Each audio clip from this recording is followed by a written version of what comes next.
Bismillahirrahmanirrahim. Assalamualaikum warahmatullahi wabarakatuh.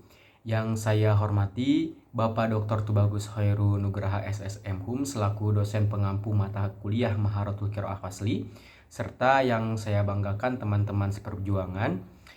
Saya Habi Haika Zulfa. Di sini saya izin untuk mempresentasikan terkait tentang UAS Maharatul Qiraah Fasli pada hadis nomor 5 bab ikhlas pada kitab Riyadhus Shalihin tentang setiap amal itu tergantung kepada niat dengan absen 05 dan NPM akhir 62. Selanjutnya saya akan membacakan hadis nomor 5 pada bab ikhlas pada kitab Riyadhus Shalihin.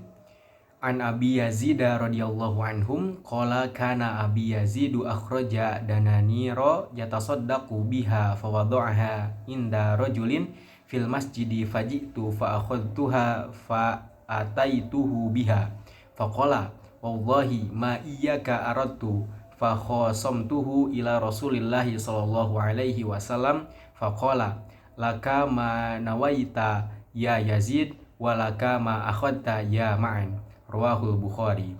Yang artinya dari Abu Yazid radhiyallahu anhum, dia berkata ayahku yaitu Yazid mengeluarkan beberapa dinar yang dengannya ia bersedekah. Lalu dinar-dinar itu ia titipkan pada seseorang dalam masjid. Kemudian saya datang untuk mengambilnya dan membawanya kembali kepada ayah. Maka ayah berkata, demi Allah, bukan engkau yang saya inginkan. Selanjutnya hal itu saya adukan kepada Rasulullah SAW, lalu beliau bersabda, bagimu adalah apa yang engkau niatkan wahai Yazid, sedangkan bagimu adalah apa yang engkau ambil wahai Ma'an. Hadis riwayat Bukhari. Oke, selanjutnya di sini saya akan menganalisis terkait kategori dan fungsi pada hadis tadi. An Abi Yazida, dari Abu Yazid yakni Ma'an. An Abi Yazida di sini termasuk ke dalam frasa preposisi yang mana Abi Yazida ini sebagai subjek fa'il. Kemudian rodia radhiyallahu anhum, semoga Allah meridhoi kepada mereka. Rodia di sini termasuk ke dalam verba dan berfungsi sebagai fiil aktif. Kemudian Allahu berfungsi sebagai subjek fa'il, yang mana ini juga Allahu juga termasuk ke dalam kategori nomina. Anhum terdiri dari an dan hum, yang mana ini termasuk ke dalam frasa preposisi. Kemudian anhum juga berfungsi sebagai keterangan penyerta. Qala, dia berkata, ini termasuk ke dalam verba yang berfungsi sebagai fiil aktif karena adalah partikel. Abi Yazida, karena Abi Yazida keadaan ayahku yakni Yazid. Abi di sini termasuk ke dalam nomina dan berfungsi sebagai khobar dari kana. Kemudian Yazidu ini adalah berfungsi sebagai subjek dari isim kana, subjek isim kana, yang mana Yazidu ini juga adalah nomina. Akhroja dananiro, yaitu Yazid mengeluarkan beberapa dinar, yang mana akhroja ini termasuk ke dalam verba, ini nomina salah ya, verba. Kemudian akhroja ini berfungsi sebagai fiil aktif. Selanjutnya adalah dananiro, yang mana dananiro ini adalah nomina yang berfungsi sebagai objek. Yatasaddaqu biha, kemudian dengannya ia bersedekah. Yatasaddaqu ini adalah verba yang berfungsi sebagai fiil aktif. Oke, selanjutnya ada biha. Biha di sini terdiri dari bi dan ha, yang mana ini adalah frasa preposisi, dan biha ini berfungsi sebagai objek. Kemudian fadha'aha inda rajulin fil masjidi, lalu dinar-dinar itu dititipkan pada seseorang di dalam masjid. Fa di sini adalah partikel, wadha'a merupakan berfungsi sebagai fiil aktif, yang mana ini juga termasuk ke dalam verba. Ha di sini sebagai objek. Inda rajulin ini termasuk termasuk ke dalam kategori frasa zorfi, yang mana berfungsi sebagai keterangan lokatif. Fil masjidi ini sebagai frasa preposisi, yang berfungsi sebagai sebagai keterangan lokatif. Fajitu fa'akhadtu fa'ataitu biha, yang artinya kemudian saya datang untuk mengambilnya dan membawanya kembali kepada ayah. Fa di sini adalah partikel. Jitu termasuk ke dalam fiil aktif, berfungsi sebagai fiil aktif, yang mana ini juga masuk ke dalam verba yang fa'ilnya adalah kembali kepada saya. Fa'akhadtu, fa di sini adalah sama, yaitu partikel. Akhadtu ini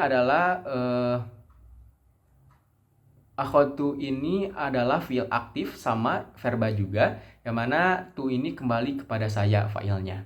Ha di sini sebagai objek, fa sebagai artikel juga, ataitu ini sama seperti akhadtu. Di sini sebagai fiil aktif, yang mana ini juga sama sebagai verba juga. Kemudian hu di sini menjadi objek juga. Kemudian biha di sini adalah frasa preposisi. Dan biha ini menjadi objek juga. Faqala, maka Yazid berkata. Fa di sini adalah partikel. Qala berfungsi sebagai fiil aktif, yang mana ini juga qala ini adalah termasuk ke dalam verba. Wallahi, demi Allah. Wa di sini adalah wawu qasam atau partikel. Kemudian ma iyyaka, bukan engkau. Aradtu, yang saya inginkan. Ma iyyaka ini termasuk ke dalam frasa manfi, karena ada makna fi di sini. Kemudian iyyaka sebagai objek. Aradtu berfungsi sebagai fiil aktif, yang mana aradtu ini merupakan verba dan fa'ilnya kembali kepada saya. Fa khosomtuhu ila Rasulillahi sallallahu alaihi wasallam. Selanjutnya hal itu saya adukan kepada Rasulullah sallallahu alaihi wasallam. Fa di sini adalah partikel. Khosomtu termasuk atau berfungsi sebagai fiil aktif, yang mana khosomtu ini juga adalah verba yang fa'ilnya adalah saya, yaitu Yazid. Kemudian hu di sini adalah sebagai objek. Ila Rasulillahi merupakan frasa preposisi. Shola di sini adalah berfungsi sebagai fiil aktif, yang mana shola ini juga termasuk ke dalam verba.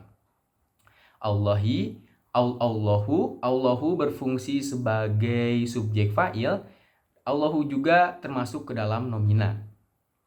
Kemudian alaihi merupakan frasa preposisi,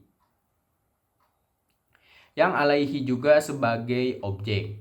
Kemudian wa di sini termasuk ke dalam kategori frasa atfi atau maktuf. Salama ini termasuk ke dalam kategori verba dan berfungsi sebagai fiil aktif. Kemudian faqala, maka Rasulullah bersabda. Fa di sini sebagai partikel dan qala adalah termasuk ke dalam kategori verba dan berfungsi sebagai fiil aktif. Kemudian laka ma nawaita ya Yazid, bagimu adalah apa yang engkau niatkan wahai Yazid. Laka di sini termasuk ke dalam frasa preposisi, yang mana laka ini juga sebagai objek. Ma nawaita, termasuk ke dalam partikel. Nawaita adalah termasuk ke dalam kategori verba yang berfungsi sebagai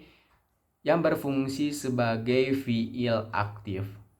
Kemudian ya Yazidu ini termasuk ke dalam kategori frasa ya Yazidu ini termasuk ke dalam kategori frasa nidai. Kemudian walaka ma akhadta ya ma'an, sedang bagimu adalah apa yang engkau ambil wahai ma'an. Wa di sini adalah frasa atfi, yang mana mengikuti kepada kalimat sebelumnya. Laka ini sama seperti kalimat sebelumnya, yaitu sebagai objek dan memiliki kategori dan berkategori sebagai frasa preposisi. Kemudian di sini sebagai partikel. Akhadta merupakan kategori verba yang berfungsi sebagai fiil aktif. Kemudian yamaan ini termasuk ke dalam frasa nidai. Rawahul Bukhari, hadis ini telah meriwayatkannya Al-Bukhari. Rawa di sini adalah verba yang mana berfungsi sebagai fiil aktif, dan hu sebagai objek, dan Al-Bukhari yu sebagai subjek, berfungsi sebagai subjek fa'il, dan Al-Bukhari yu juga termasuk ke dalam nomina. Selanjutnya di sini ada penjelasan atau ada keterangan terkait tentang kode-kode tadi yang ada pada hadis sebelumnya. Di sini ada fungsi ini termasuk subjek, objek, predikat, dan keterangan, dan ada kategori yaitu termasuk frasa.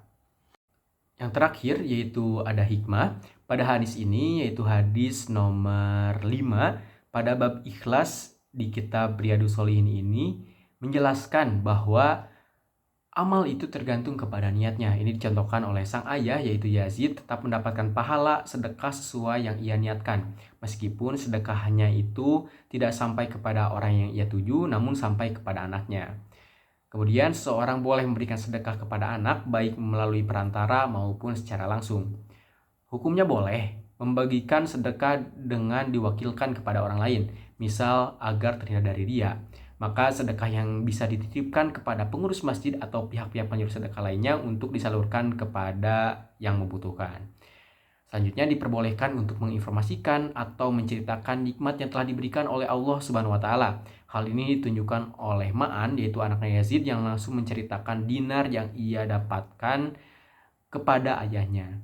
Kemudian diperbolehkan untuk mengadukan masalah tertentu kepada hakim atau orang yang dipercaya untuk mendapatkan solusi yang terbaik.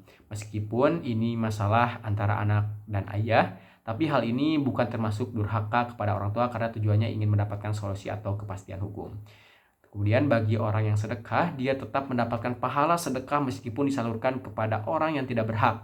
Misal apabila penyalurnya salah sasaran atau penyalurnya tidak amanah. Yang terakhir, hikmah yang terakhir, orang yang bersedekah khususnya ayah tidak boleh menarik sedekahnya lagi meskipun yang menerimanya adalah anaknya. Sekian yang dapat saya sampaikan. Semoga presentasi yang saya sampaikan itu dapat bermanfaat, terkhusus untuk saya sendiri. Mohon maaf apabila masih banyak kekurangan, baik itu dalam PPT maupun dalam perkataan saya. Aqulu qouli hadza wa astaghfirullah li wa lakum. Wassalamualaikum warahmatullahi wabarakatuh.